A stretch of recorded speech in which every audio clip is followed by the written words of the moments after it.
Second Life is just that, an alternative universe. And whilst it's not a game, it does have over 1 million subscribers and is growing rapidly every week. And now real-life corporations are setting up in there too. I want to talk to Stephen Hutchin, the technology editor of Sydney Morning Herald Online, to talk about what impact the real life was having on Second Life and vice versa.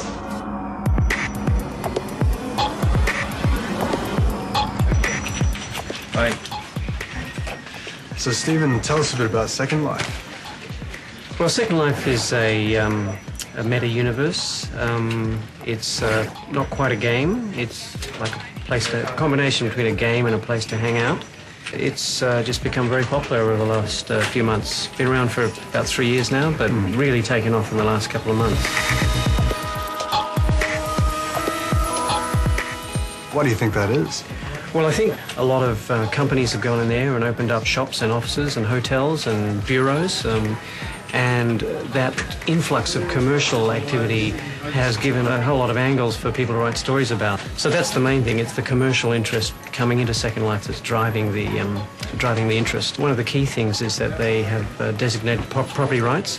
So you can go in there and you can build things and you can own them.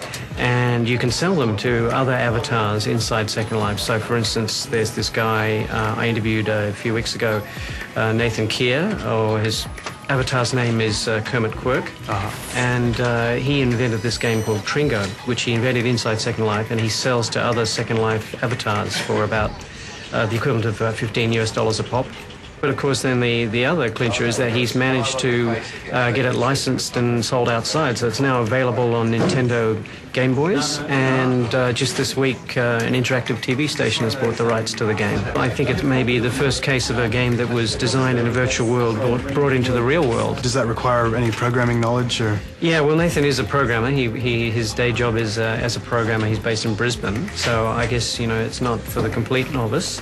The big thing is property, though. It's sort of like Monopoly, where people buy up large parcels of virtual land, sell it off to other people who then develop it and put their houses on it and things like that. When you say develop in Second Life, that means basically coding it up to be a bigger house, or you can code some clothes. And... Yeah, exactly. Well, they have these things called primitives, which are like atoms, and you can build anything from scratch yourself if you've got the time and the energy, or you can buy it from somebody else.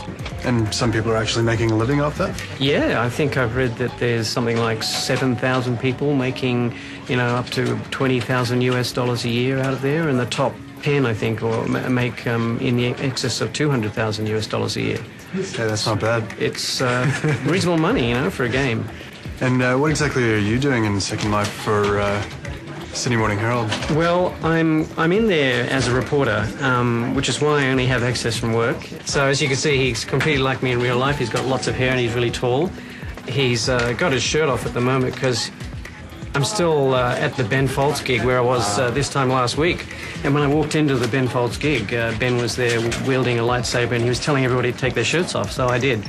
And because I'm I'm new at this, I haven't worked out how to put my shirt back on. I go in there to look at things that have happened in there. So, for instance, I did a story on Nathan Keir, and we did a tour of his virtual property and an introduction to his game, which I wrote about, and we also videoed it.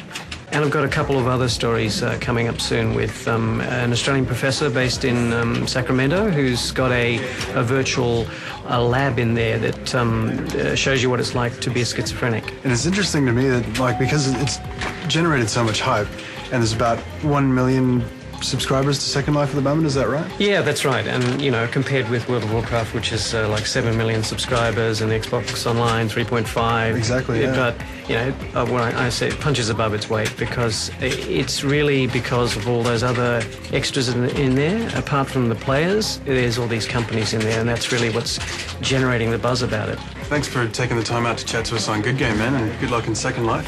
Thanks very much. Stephen Hutchin.